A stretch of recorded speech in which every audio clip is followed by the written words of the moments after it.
India में 120 million से भी ज़्यादा लोग इन्वेस्टमेंट करते हैं, लेकिन 90% से भी ज़्यादा लोग अपने पैसे स्टॉक मार्केट में गंवा देते हैं। एज अ रिजल्ट निकल के ये आता है कि वो इन्वेस्टमेंट करना ही छोड़ देते हैं। अब यहाँ पे बड़ा सवाल ये निकल के आता है कि ये जो 90% में से बचे हुए 10% लोग हैं, ये ऐसा क्या करते हैं जो ये मार्केट से कंसिस्टेंटली प्रॉफिट बना पाते हैं।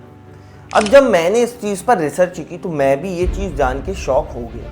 अब जब मैं बिगिनर था तब मैं ऐसी गलतियां किया करता था जिसकी वजह से मुझे काफ़ी बड़े बड़े लॉस हुए।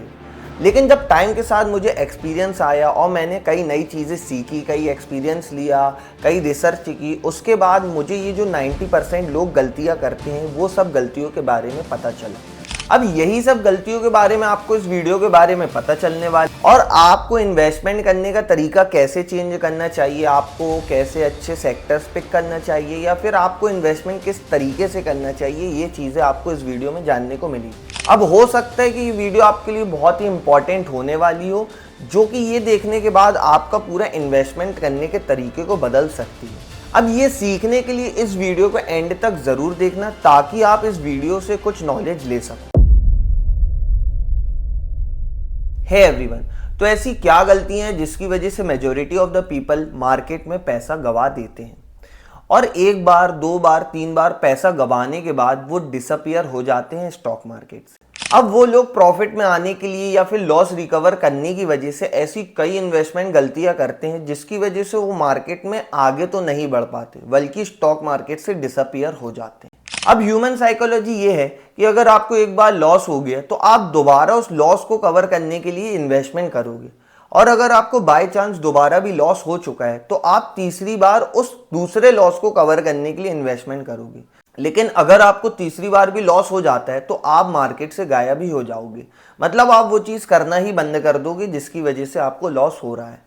आप ये नहीं सोचोगे कि आपको लॉस क्यों हो रहा है, इसके पीछे के क्या रीजंस है, आप वहाँ क्या गलतियाँ कर रहे हैं, आप इसकी बजाय वो चीज़ करना ही बंद कर दोगे।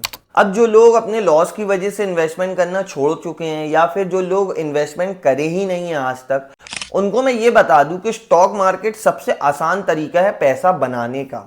आप स्टॉक मार्केट से इतनी तेजी से पैसा कमा सकते हो कि आप फाइनेंशियली फ्रीडम अचीव कर पाओ। अब आप अगर कुछ भी काम करते हो अभी के टाइम पे, जैसे आप जॉब करते हो या फिर आपका कोई बिजनेस हो, तो उस बिजनेस से या फिर उस जॉब से आपको जो भी सैलरी आ रही है, जो भी प्रॉफिट आप कमा रहे हो, उसका 20 से 25% भी अगर आप स्टॉक मार्केट में इन्वेस्ट करोगे तो हो सकता है कि एक टाइम बाद आपके वो पैसे ही आपको बिजनेस या फिर जॉब से ज़्यादा कमा के दे सके। मतलब स्टॉक मार्केट में एक टाइम में आकर ऐसा हो जाएगा कि आप जितना जॉब या बिजनेस से नहीं कमा पा रहे हो उतना सिर्फ आप इन्वेस्टमेंट करके कमा सकते हो। लेकिन यहाँ पे एक बड़ी प्रॉब्लम, एक बड़ा चैलेंज यही है कि आपको कहाँ इन्वेस्टमेंट करना चाहिए। मतलब आप 20 से 25% जो अपनी अमाउंट लगा रहे हो वो आपको किस जगह इन्वेस्ट करना चाहिए। अब लोगों के लिए यही सबसे बड़ा चैलेंज होता है।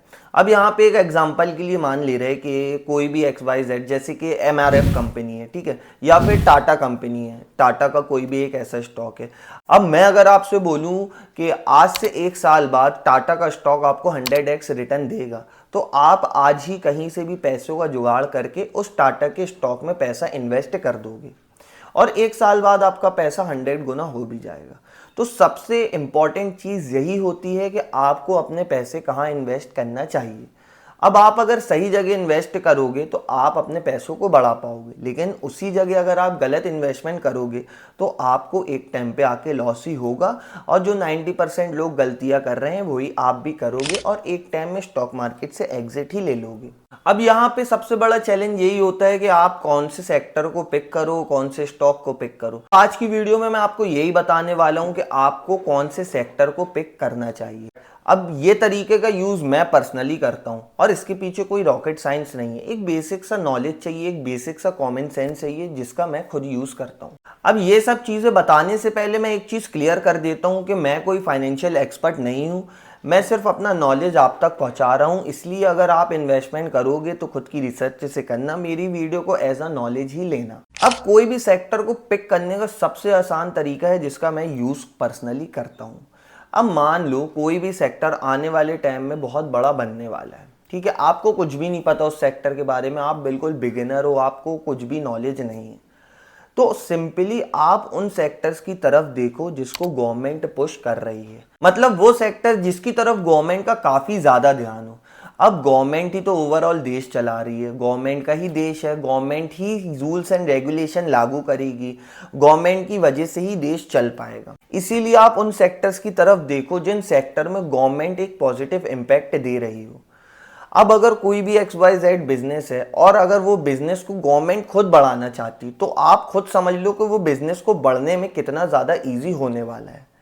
अब आने वाले टाइम में जो रूल्स एंड रेगुलेशंस आएंगे, जो टैक्सेस वगैरह लगना होंगे, ये सब गवर्नमेंट खुद डिसाइड करेगी। और अगर उस बिजनेस को, उस इंडस्ट्री को गवर्नमेंट का सपोर्ट रहेगा या फिर गवर्नमेंट उस इंडस्ट्री को आने वाले टाइम में खुद पुश करेगी, तो गवर्नमेंट उस हिसाब से उसमें रूल्स एंड रेगुलेशन लाएगी या फिर उस हिसाब से उसमें टैक्स ऐड करेगी। अब अगर गवर्नमेंट कोई भी सेक्टर को अपनी तरफ से बढ़ाना चाहती है, तो उस सेक्टर का बढ़ना बहुत ही इजी हो जाएगा, क्योंकि गवर्नमेंट पूरा देश चला रही है और इसी देश में उस सेक्टर का बिजनेस होना है। XYZ कोई भी इंडस्ट्री हो, कोई भी कंपनी हो, वो इस इंडिया में ही बढ़ेगी। इसीलिए उस इंडस्ट्री का, उस सेक्टर का इंडिया में बढ़ने के चांसेस बहुत ज़्यादा हो जाएंगे। ये सबसे ईजी तरीका है कोई भी सेक्टर को पिक करने का। अब आपको मैंने इजीली बता दिया कि गवर्नमेंट जिस सेक्टर को पुश कर रही है, आप भी उसी सेक्टर्स के अच्छे स्टॉक्स में पैसा इन्वेस्ट कर सकते हो। अब आपको मैं स्टॉक्स तो पूरे अच्छी तरीके से नहीं बताने वाला, लेकिन आज की वीडियो में आपको कई ऐसे सेक्टर बताने वाला हूं जिसको खुद गवर्नमेंट पुश कर रही है। अब आप उन सभी सेक्टर को अच्छे से एनालाइज कर सकते हो, फंडामेंटली, टेक्निकली, और ऊपर से उन सभी सेक्टर के अच्छे स्टॉक्स को पिक करके आप अपनी फर्दर इन्वेस्टमेंट कर सकते हो। तो अब ऐसे तो गवर्नमेंट कई ज्यादा सेक्टर को पुश कर रही है, उसमें से सबसे पहला सेक्टर है वो है रिन्यूएबल एनर्जी सेक्टर। अब गवर्नमेंट का टारगेट है कि साल 2025 तक वो 175 गीगावाट इंस्टॉलेशन करा रही है, जिसमें से सोलर एनर्जी का कंट्रीब्यूशन 100 गीगावाट का होगा, विंड एनर्जी का 60 गीगावाट और बायो पावर का कंट्रीब्यूशन 10 गीगावाट होगा।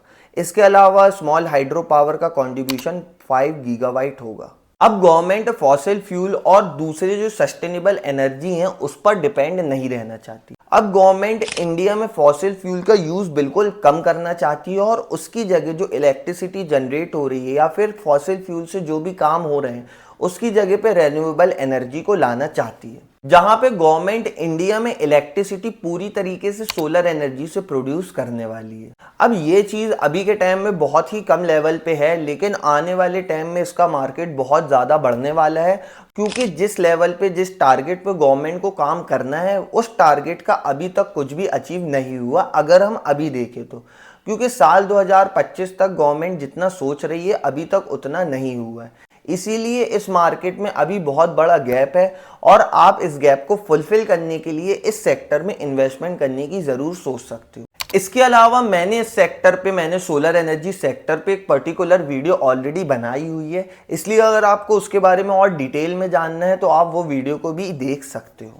इसके अलावा अगर हम दूसरे सेक्टर की बात करें तो वो है हेल्थ केयर और इंश्योरेंस सेक्टर। अब साल 2016 से 2022 तक ये मार्केट 22% के CAGR रेट से बढ़ा है और ये एक मैसिव ग्रोथ है कोई भी इंडस्ट्री के लिए। अब इस इंडस्ट्री के बढ़ने का रीजन यही है कि लोगों को हेल्थ इश्यूज काफी होना और साथ ही साथ लोग इंश्योरेंस भी काफी तेजी से करवा रहे हैं। अब ये इंडस्ट्री का अगर हम टोटल मार्केट साइज की बात करें तो इंडिया में अभी के टाइम में इसका total market size 372 billion US$ है। इसके अलावा साल 2025 तक ये मार्केट 20% के CAGR रेट से बढ़ेगा और तो और ये साल 2025 तक इसमें 94 बिलियन US$ और बढ़ जाएंगे। अब ये सब वो सेक्टर हैं जिसको गवर्नमेंट खुद आगे पुश कर रही है। अब ये सब सेक्टर में गवर्नमेंट का एक पॉजिटिव इम्पैक्ट देखने को मिल रहा है।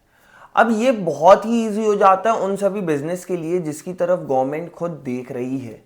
अब मान लो आपने कोई भी बिजनेस किया और वही बिजनेस को गवर्नमेंट का सपोर्ट मिलेगा, तो आपके लिए वो बिजनेस को ग्रो करना कितना आसान हो जाएगा। अब यहाँ पे कई लोगों का ये भी सवाल होगा कि आपने सेक्टर तो हमें बता दिया, लेकिन अब हम इन सभी सेक्टर के स्टॉक्स को कैसे ढूंढें। तो अब उस चीज के लिए भी आपके लिए एक डेडिकेटेड वीडियो मैंने बना रखी है, जहाँ पे मैंने डिटेल में बताया है कि आप कोई भी सेक्टर को कैसे पिक कर सकते हो, कोई भी सेक्टर के कोई भी स्टॉक को कैसे उठा सकते हो और कोई भी स्टॉक को उसकी रिसर्च कैसे कर सकते हो। मतलब उसमें A to Z पूरी तरीके से आपको मैंने गाइड किया है कि आपको कैसे सेक्टर पिक करना है, कैसे स्टॉक सिलेक्शन करना है और उसके बाद कैसे इन्वेस्टमेंट करना है। इसीलिए अगर अभी तक वो वीडियो नहीं देखी तो वीडियो को चेकआउट जरूर कर लेना। इसके अलावा अगर अब अगले सेक्टर की तरफ बढ़े तो वो है ईवी सेक्टर, इलेक्ट्रिक व्हीकल। अब इलेक्ट्रिक व्हीकल का फ्यूचर क्या होने वाला है ये सब आपको पता ही है, लेकिन इस मार्केट का आने वाले टाइम में क्या पोटेंशियल होगा ये सब मैं आपको आज एक नंबर्स के जरिए बताना चाहता हूँ। अभी इंडिया में ईवी का market size total 1.45 billion dollars का है, लेकिन साल 2029 तक ये एस्टिमेट किया जा रहा है कि ये मार्केट का साइज बढ़ के 113 बिलियन यूएस डॉलर हो जाएगा। मतलब कैन यू इमेजिन कि ये नंबर कितना बढ़ने वाला है। और अभी तो ईवी की सिर्फ शुरुआत है, आने वाले टाइम में इसमें आपको कई बड़े बड़े प्रोजेक्ट से देखने को मिलेंगे। अब ईवी मार्केट 66% के सीएजीआर रेट से बढ़ा है, जो कि एक मैसिव ग्रोथ है और आने वाले टाइम में इस मार्केट में बहुत बड़ा पोटेंशियल है। अब पास्ट की भी कई सारी वीडियोस में मैंने आपको इस मार्केट के बारे में बता चुका है और आज भी इस सेक्टर के बारे में बता रहा हूं कि ये आने वाले टाइम में बहुत बूम करने वाला है। अब जो लोग पास्ट में इन्वेस्टमेंट करके छोड़ चुके हैं अपने लॉसेस की वजह से, या फिर जो लोग इन्वेस्टमेंट करते ही नहीं हैं, ये चीज़ उनके लिए है कि आप इस मार्केट में पोटेंशियल देख सकते हो। आपके जो पास्ट में गलतियां हुई हैं उसको जाने दो, लेकिन आने वाला जो आपका एक अपॉर्चुनिटी मिल रही है उसका इस्तेमाल करके आप अपनी इन्वेस्टमेंट को डबल या फिर ट्रिपल कर सकते हो। अब इसके अलावा अगर हम अगले सेक्टर की तरफ बढ़े तो वो है इंफ्रास्ट्रक्चर सेक्टर। अब इस सेक्टर का मार्केट साइज इंडिया में अभी के टाइम पे 1.4 ट्रिलियन डॉलर्स का चल रहा है, जो कि एक बहुत ही बड़ा नंबर है। इसके अलावा इंफ्रास्ट्रक्चर आने वाले 100 साल, 200 साल, 300 साल या फिर जब तक ये दुनिया रहेगी, जब तक इंफ्रास्ट्रक्चर सेक्टर रहेगा ही रहेगा, क्योंकि आने वाले टाइम में इसमें बहुत ज़्यादा एक पोटेंशियल होने वाला है। और अगर हम इंडिया की सिर्फ बात करें तो इंडिया में अभी भी ऐसी कई जगह हैं जहाँ पे इंफ्रास्ट्रक्चर के बहुत काम बचे हुए हैं। और तो और ये सब इलेक्शंस के बाद या फिर कोई भी ऐसी बड़ी चीज़ होती है तो उन सभी चीज़ों में इंफ्रास्ट्रक्चर को सबसे पहले लाया जाता है, क्योंकि ओवरऑल इंफ्रास्ट्रक्चर देश की जीडीपी को अफेक्ट करता है। जिस देश का सबसे अच्छा इंफ्रास्ट्रक्चर कहलाएगा उस देश की जीडीपी भी बढ़ती जाएगी। इसलिए अभी के टाइम में इंडिया में बहुत बड़ा पोटेंशियल है इंफ्रास्ट्रक्चर सेक्टर का। इसके अलावा अगर हम दूसरा पॉइंट देखें तो ये एक बेटर ऑप्शन भी हो सकता है। मतलब आपको अगर इस सेक्टर के कोई भी कंपनी में इन्वेस्ट करोगे तो ये आपके लिए एक सेफ इन्वेस्टमेंट कहलाएगी, क्योंकि इस सेक्टर में लॉस होने के चांसेस बहुत कम होते हैं। लेकिन ऑन दी अदर हैंड अगर हम देखें तो इसमें पैसे बढ़ने के चांसेस बहुत स्लो रहते हैं। मतलब ये एक बहुत स्लो प्रोसेस है, आपको इसके लिए पेशेंस रहना पड़ेगा, तब कहीं जाके आप इसमें से प्रॉफिट बना पाओगे। इसके अलावा अगर हम अगले सेक्टर की बात करें तो वो है ई कॉमर्स सेक्टर। अब ई कॉमर्स इंडिया में कितना ज़्यादा बढ़ चुका है ये सबको पता ही है। आज से 2 या 3 साल पहले जहां एक टाइम पर लोग डरते थे ऑनलाइन ऑर्डर करने से, वहीं आज के टाइम में 10 में से 6 लोग आज भी ऑनलाइन ऑर्डर करते हैं। मतलब जो डर था, जो मार्केट इतना छोटा था, वो चीज़ ख़त्म हो चुकी है। मतलब आज के टाइम में ये ई कॉमर्स मार्केट इमर्ज हो रहा है, बढ़ता जा रहा है। अब इसका रीज़न गवर्नमेंट क्यों इसको पुश कर रही है, उसका रीज़न ये है कि अगर हम इंडिया से कंपेयर करें, मतलब इंडिया को किसी और कंट्री से कंपेयर करें, तो दूसरी और कंट्रीज में ई कॉमर्स का मार्केट बहुत ही बड़ा है। मतलब जिस लेवल में अभी इंडिया का मार्केट चल रहा है ई कॉमर्स मार्केट, अगर हम दूसरी कंट्री से कंपेयर करें तो ई कॉमर्स का मार्केट बहुत ही बड़ा है दूसरी कंट्रीज में। इसलिए इंडियन गवर्नमेंट ई कॉमर्स के मार्केट को इंडिया में इतना ज़्यादा ऊपर ले जाना चाहती है कि वो दूसरी कंट्रीज़ के लेवल पे आ पाए। और अगर अभी इसमें हम पोटेंशियल देखें तो आज भी 10 में से जो 4 लोग हैं वो ऑर्डर नहीं करते हैं, जो आने वाले टाइम में मे बी करेंगे, और इसके चांसेस काफ़ी हाई हैं। इसीलिए इस मार्केट में बहुत पोटेंशियल है और गवर्नमेंट खुद इस फील्ड को सपोर्ट करती है। इसीलिए आप इस फील्ड के, इस सेक्टर के अच्छे से स्टॉक को सिलेक्ट करके अपने पोर्टफोलियो में ऐड कर सकते हो। इसके अलावा और भी ऐसे कई सेक्टर हैं जिसको गवर्नमेंट खुद सपोर्ट कर रही है, जैसे कि IT sector, FMCG, financial industry, real estate, automobile sector और बैंकिंग सेक्टर। अब इन सभी सेक्टर्स के बारे में मैं आपको और डिटेल में नहीं बता रहा हूँ, क्योंकि अगर मैंने ऐसा किया तो वीडियो बहुत ही लंबी हो जाएगी। लेकिन इस वीडियो में मेरे कहने का पॉइंट बस यही रहा कि आप खुद देख लो कि गवर्नमेंट कौन कौन से सेक्टर को सपोर्ट कर रही है, और अगर आप गवर्नमेंट के साथ रह के उस सेक्टर में इन्वेस्ट करते हो तो आपकी इन्वेस्टमेंट ज़्यादा जल्दी बढ़ पाएगी, क्योंकि ओवरऑल देश तो गवर्नमेंट का ही है। Government he rules and regulation लाती है, टैक्सेस लाती है। इसीलिए आप अगर उन बिजनेस में, उस सेक्टर में सपोर्ट करोगे जहाँ गवर्नमेंट का एक पॉजिटिव इम्पैक्ट है, तो आप अपने पैसों को तेज़ी तेजी से बढ़ा सकते हो।